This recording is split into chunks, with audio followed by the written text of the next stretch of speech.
Assalamualaikum warahmatullahi wabarakatuh. Kami dari kelompok 2 akan menjelaskan tentang materi hakikat iman yang beranggotakan Lydia Eka Wahyuni dengan NIM 2110421025, Lina Fuadah dengan NIM 2110421029, Lalika Lafiska dengan NIM 2110421033, Lulu Umaroh dengan NIM 2110421039, Irela Okta dengan NIM 2110421043. Berikut penjelasan dari kelompok kami. Yang pertama ada pengertian iman. Iman secara etimologi artinya mempercayai. Percaya berkaitan erat dan tidak bisa dipisahkan dari mengenal dan mengetahui atau ma'rifat. Dalam arti kepercayaan terhadap sesuatu itu tumbuh dengan dilandasi dan didasari pengetahuan dan pengenalan terhadapnya. Sedangkan keimanan dalam Islam itu sendiri adalah percaya kepada Allah, malaikat-malaikatnya, kitab-kitabnya, rasul-rasulnya, hari akhir, dan beriman kepada takdir baik dan buruk. Iman mencakup perbuatan, ucapan hati dan lisan, amal hati, dan amal lisan serta amal anggota tubuh. Iman bertambah dengan ketaatan dan berkurang karena kemaksiatan. Jika seseorang mempercayai sesuatu, maka dia mengetahui dan mengenalnya. Sedangkan, menurut terminologi, iman diformulasikan sebagai pembenaran dengan hati, pengakuan dengan lisan yang dibuktikan dengan perbuatan dan karya nyata atau amal. Keimanan tidak terpisah dari amal, karena amal merupakan buah keimanan dan salah satu indikasi yang terlihat oleh manusia. Karena itu Allah menyebut iman dan amal soleh secara beriringan dalam Quran surat Al-Anfal ayat 2-4 yang artinya Allah Subhanahu wa Ta'ala berfirman, sesungguhnya orang-orang yang beriman itu adalah mereka yang jika disebut nama Allah gemetarlah hati mereka, dan apabila dibacakan kepada mereka ayat-ayatnya bertambahlah iman mereka karenanya, dan kepada Tuhanlah mereka bertawakal, yaitu orang-orang yang mendirikan sholat dan yang menafkahkan sebagian dari rezeki yang kami berikan kepada mereka. Itulah orang-orang yang beriman dengan sebenar-benarnya. Al-Anfal ayat 2-4. Yang kedua, ada hubungan antara iman, ilmu, dan amal. Dalam Islam, antara iman, ilmu, dan amal terdapat hubungan yang terintegrasi ke dalam agama Islam. Islam adalah agama wahyu yang mengatur sistem kehidupan. Dalam agama Islam terkandung 3 ruang lingkup, yaitu akidah, syariah, dan akhlak. Sedangkan iman, ilmu, dan amal berada di dalam ruang lingkup tersebut. Iman berorientasi terhadap rukun iman yang ke-6, sedangkan ilmu dan amal berorientasi pada rukun Islam, yaitu tentang cara ibadah dan pengamalannya. Akidah merupakan landasan pokok dari setiap amal seseorang muslim dan sangat menentukan sekali terhadap nilai amal, karena akidah itu berurusan dengan hati. Akidah sebagai kepercayaan yang melahirkan bentuk keimanan terhadap rukun iman, yaitu iman kepada Allah, malaikat-malaikat Allah, kitab-kitab Allah, rasul-rasul Allah, hari kiamat, dan takdir. Meskipun hal yang paling menentukan adalah akidah atau iman, tetapi tanpa integritas ilmu dan amal dalam perilaku kehidupan muslim. Hubungan iman dan ilmu. Beriman berarti meyakini kebenaran ajaran Allah Subhanahu wa Ta'ala dan Rasulullah Shallallahu alaihi wasallam, serta dengan penuh ketaatan menjalankan ajaran tersebut. Untuk dapat menjalankan perintah Allah Subhanahu wa Ta'ala dan Rasul, kita harus memahaminya terlebih dahulu sehingga tidak menyimpang dari yang dikehendaki Allah dan Rasulnya. Cara memahaminya adalah dengan selalu mempelajari agama Islam. Iman dan ilmu merupakan 2 hal yang saling berkaitan dan mutlak adanya. Dengan ilmu, keimanan kita akan lebih mantap. Sebaliknya, dengan iman, orang yang berilmu dapat terkontrol dari sifat sombong dan menggunakan ilmunya untuk kepentingan pribadi, bahkan untuk membuat kerusakan. Seperti dikatakan dalam Quran surat Mujadilah ayat 11, hai orang-orang beriman, apabila dikatakan kepadamu berlapang-lapanglah dalam majelis, maka lapangkanlah, niscaya Allah akan memberi kelapangan untukmu. Dan apabila dikatakan berdirilah kamu, maka berdirilah, niscaya Allah akan meninggikan orang-orang yang beriman di antaramu dan orang-orang yang diberi ilmu pengetahuan beberapa derajat. Dan Allah mengetahui apa yang kamu kerjakan. Quran surat Al-Mujadilah ayat 11. Hubungan iman dan amal. Amal soleh merupakan wujud dari keimanan seseorang. Artinya, orang yang beriman kepada Allah Subhanahu wa Ta'ala harus menampakkan keimanannya dalam bentuk amal soleh. Iman dan amal soleh ibarat dua sisi mata uang yang tidak dapat dipisahkan. Mereka bersatu padu dalam suatu bentuk yang menyebabkan ia disebut mata uang. Iman tanpa amal soleh juga dapat diibaratkan pohon tanpa buah. Dengan demikian, seseorang yang mengaku beriman harus menjalankan amalan keislaman. Begitu pula orang yang mengaku Islam harus menyatakan keislamannya. Iman dan Islam seperti bangunan yang kokoh di dalam jiwa karena diwujudkan dalam bentuk amal soleh yang menunjukkan nilai-nilai keislaman. Allah Ta'ala menjanjikan bagi siapa saja yang menggabungkan antara iman dan amal soleh akan mendapatkan kehidupan yang baik di dunia maupun akhirat. Sebagaimana firman Allah Subhanahu wa Ta'ala dalam surat An-Nahl yang artinya, barang siapa yang mengerjakan amal soleh, baik laki-laki maupun perempuan, dalam keadaan beriman, maka sesungguhnya akan kami berikan kepadanya kehidupan yang baik, dan sesungguhnya kami beri balasan kepada mereka dengan pahala yang lebih baik dari apa yang telah mereka kerjakan. Surat An-Nahl ayat 97.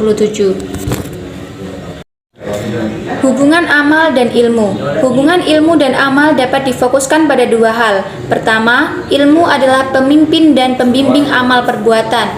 Amal boleh lurus dan berkembang bila didasari dengan ilmu. Dalam semua aspek kegiatan manusia harus disertai dengan ilmu baik yang berupa amal ibadah atau amal perbuatan lainnya. Kedua, jika orang itu berilmu maka ia harus diiringi dengan amal. Amal ini akan mempunyai nilai jika dilandasi dengan ilmu. Begitu juga dengan ilmu akan mempunyai nilai atau makna jika diiringi dengan amal. Keduanya tidak dapat dipisahkan dalam perilaku manusia.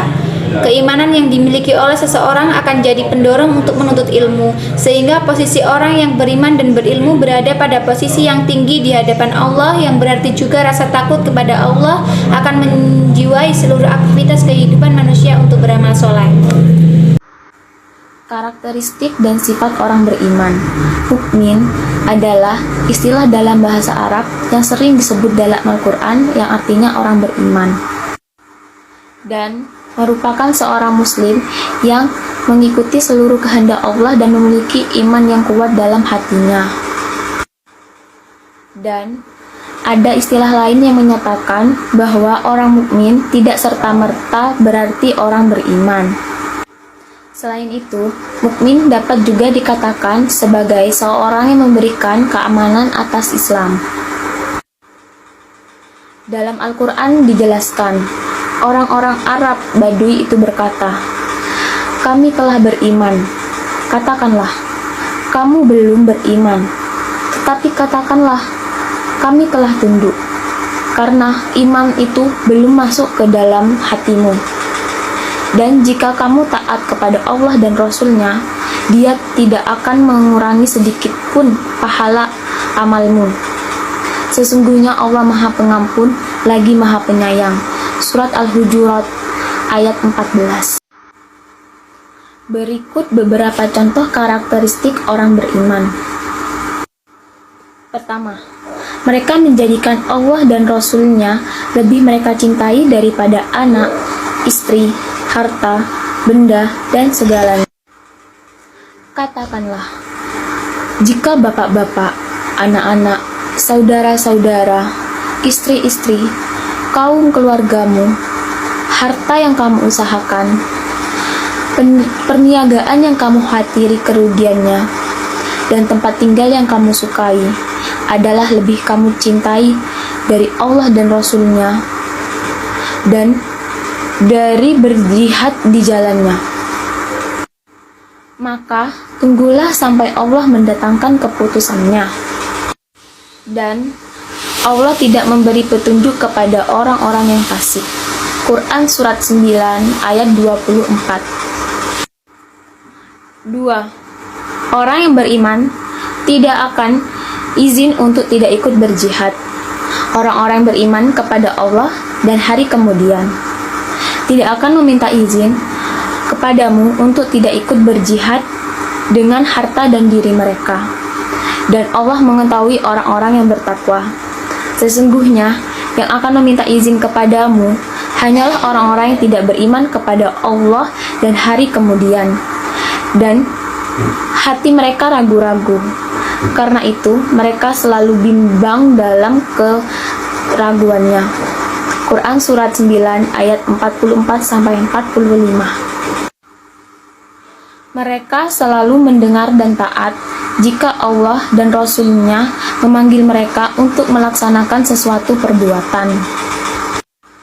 Sesungguhnya jawaban orang-orang mukmin. Bila mereka dipanggil Allah dan Rasul-Nya agar Rasul menghukum di antara mereka, ialah ucapan, "Kami mendengar dan kami patuh," dan mereka itulah orang-orang yang beruntung. Quran Surat 24 ayat 51. Sifat-sifat orang beriman. 1. Orang yang beriman itu harus kuat memegang teguh pendiriannya, kuat memegang teguh keyakinan agamanya, tidak mudah terpengaruh keadaan, tidak lemah karena cobaan. 2. Orang yang beriman itu harus mampu membuat penilaian yang benar, tegas dan dalam mengambil sikap, tetapi berlapang dada, mudah menerima nasihat. 3. Imannya mantap, yakin terhadap kebenaran yang diperjuangkan, tidak ragu-ragu dalam mewujudkan kebenaran, rela berkorban demi suksesnya cita-cita kebenaran. 4. Selalu mengharapkan bertambahnya ilmu sebagai modal pengetahuan kebenaran. 5. Selalu khawatir dan takut jangan-jangan usaha amal soleh yang dikerjakan itu belum cukup untuk bekal menghadap kehadirat Allah, sehingga mempunyai semangat yang tinggi untuk beramal lebih banyak, tetapi juga merasa bahagia, tentram dan tenang karena usaha itu pasti berakhir dengan kemenangan, menerima keridhaan Allah, selamat dari neraka. Hal-hal yang dapat merusak dan meniadakan iman. 1. Syirik. Syirik adalah segala keyakinan dan amalan yang semestinya hanya untuk Allah tetapi dilakukan untuk selain Allah. Adapun macam-macam syirik yaitu 1. Syirik akbar atau syirik besar, yaitu menyekutukan Allah dengan makhluknya seperti keyakinan adanya kekuatan selain Allah, misalnya menyembah berhala. Syirik yang seperti ini disebut dengan syirik i'tiqadi, artinya syirik karena keyakinan yang salah, dan juga disebut syirik jali, artinya syirik yang nyata dan dikategorikan sebagai dosa besar. Tidak ada yang bisa menghapus dosa ini selain bertaubat selagi masih hidup dan menggantinya dengan bertauhid kepada Allah Subhanahu wa taala. 2. Syirik asghar atau syirik kecil. Syirik kecil juga disebut syirik amali karena perbuatan-perbuatan yang mempunyai tendensi selain Allah, atau disebut juga syirik khafi, artinya syirik yang tersembunyi. Yang kedua, membunuh jiwa manusia. Maksud membunuh dalam pembahasan ini adalah membunuh jiwa yang diharamkan tanpa hak dengan sengaja. Quran Surah 25 Al-Furqan ayat 68-70. Orang yang berbuat seperti itu akan dimasukkan ke dalam neraka jahanam dan kekal di dalamnya. Sebagaimana firman Allah Subhanahu wa taala yang berbunyi, "Dan barang siapa yang membunuh seorang mukmin dengan sengaja, maka balasannya adalah jahanam. Kekal ia di dalamnya dan Allah murka kepadanya dan mengutuknya serta menyediakan azab yang besar baginya." Quran Surah An-Nisa ayat 93. Sebagaimana halnya perbuatan musyrik membunuh orang mukmin tanpa sengaja juga termasuk dosa yang kemungkinan besar tidak akan dapat ampunannya. Rasulullah Shallallahu Alaihi Wasallam bersabda, telah menceritakan kepada kami, Syafwan bin Isa berkata telah mengabarkan kepada kami, Sa'ur bin Yazid dari Abu Aun dari Abu Idris berkata, saya mendengar Muawiyah yang dia jarang menyampaikan hadis dari Rasulullah Shallallahu Alaihi Wasallam berkata, saya mendengar Rasulullah Shallallahu Alaihi Wasallam bersabda, semua dosa akan diampuni oleh Allah kecuali seorang laki-laki yang meninggal dalam keadaan kafir, atau seorang laki-laki yang membunuh mukmin lainnya dengan sengaja. Ahmad 16302. Yang ketiga, memakan harta anak yatim. Anak yatim adalah anak yang ditinggal mati oleh ayahnya, atau di saat ia masih kecil ia sudah ditinggal mati oleh orang yang menanggung nafkahnya. Memakan harta anak yatim dilarang apabila dilakukan secara zalim, seperti firman Allah Subhanahu wa taala, sesungguhnya orang-orang yang memakan harta anak yatim secara zalim sebenarnya mereka itu menelan api sepenuh perutnya, dan mereka akan masuk ke dalam api yang menyala-nyala atau neraka. Quran Surat An-Nisa ayat 10. Dengan demikian, apabila dilakukan dengan cara yang patut atau baik, orang yang memelihara anak yatim boleh mengambil sedikit harta anak tersebut. Quran Surat 6 Al-An'am ayat 512, yaitu mengambil sebatas biaya pemeliharaannya, itu pun kalau sinak sudah beranjak dewasa. Akan tetapi, apabila mampu, sebaiknya dia tidak mengambil harta anak yatim tersebut. Quran Surat 6 An-Nisa ayat 6. 4. Memakan harta riba. Riba menurut bahasa dari kata raba yarbu, yang artinya tambahan. Sedangkan mengenai definisi riba, menurut syara para ulama berbeda pendapat. Akan tetapi secara umum, riba diartikan sebagai utang piutang, pinjam meminjam, atau barang yang disertai dengan tambahan bunga. Agama Islam dengan tegas melarang umatnya memakan riba, sebagaimana firman Allah Subhanahu wa taala yang berbunyi, "Hai orang-orang yang beriman, janganlah kamu memakan riba dengan berlipat ganda, dan bertakwalah kamu kepada Allah supaya kamu mendapat keberuntungan. Peliharalah dirimu dari api neraka yang disediakan untuk orang-orang yang kafir." Quran Surat Al-Imran ayat 130. Hal itu dikarenakan merugikan dan mencekik pihak yang berhutang. Ia diharuskan membayar dengan bunga yang berlipat.